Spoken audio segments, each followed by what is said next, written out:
Hi, this is Matt Blanchett from Blanchett Homes, and when I'm not selling houses, I like to walk through the streets of historic hometowns to appreciate the places that have stood the test of time. Walk with me.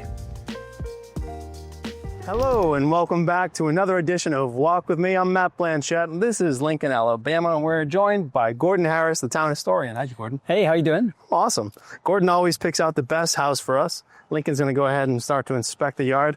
We're at 12 High Street in Ipswich, Massachusetts. Yeah, it gets comfortable.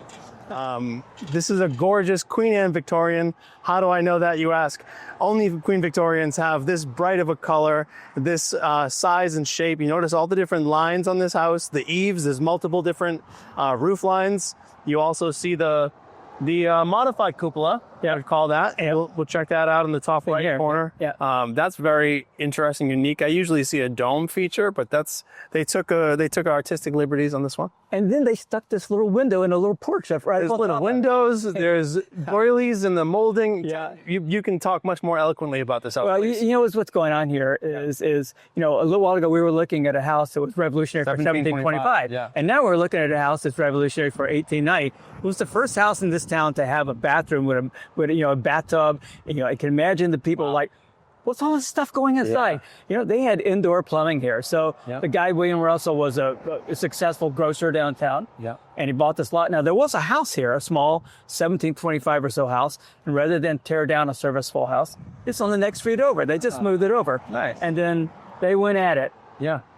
So I think they said, what more can we add to a house? Yeah, and you had said that High Street is really the equivalent of a Strawberry Bank for Ipswich. You know what it is? It's a real living museum of historic architecture. I mean, you just look around these places. And we don't have a whole lot of these because they weren't tearing down those early houses. So tell us more about this house. Well, what are we missing? One of the architectural features I look at, of course, the Victorian era, so many things going on. One thing was now you're building with stick framing instead of posts and beams. You could do a lot of things here. And you can order all of these various architectural elements and they'll come by the railroad just like we order them on Amazon today. Yeah. So every house is built. It was almost like they were competing. How can we do it differently? What they've integrated here, though, in my mind, is there was a Queen Anne going on. There were shingles architecture. There was something called stick Victorian, where they had these horizontal lines. Yeah, you can see. And we'll just see a little hint of that on this house. A little. Would you call that like a callback to earlier periods? Well, no, it is, and they were bringing it back to just to show it on the outside. It was like the architects must have been thinking, what can we do now that's different? It must have been an exciting time. Well, but then around 1900, it all just sort of went away. Yeah. Of course, you have the smaller chimney because they were using a different heating system. That's right. Yeah. And by the way, I've been inside this house. All of the interior woodwork, it's beautiful.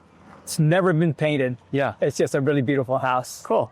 Well, as always, Gordon, thank you for picking out the best houses in Ipswich. Yeah. Thank you guys for walking with us at home. We'll see you next time.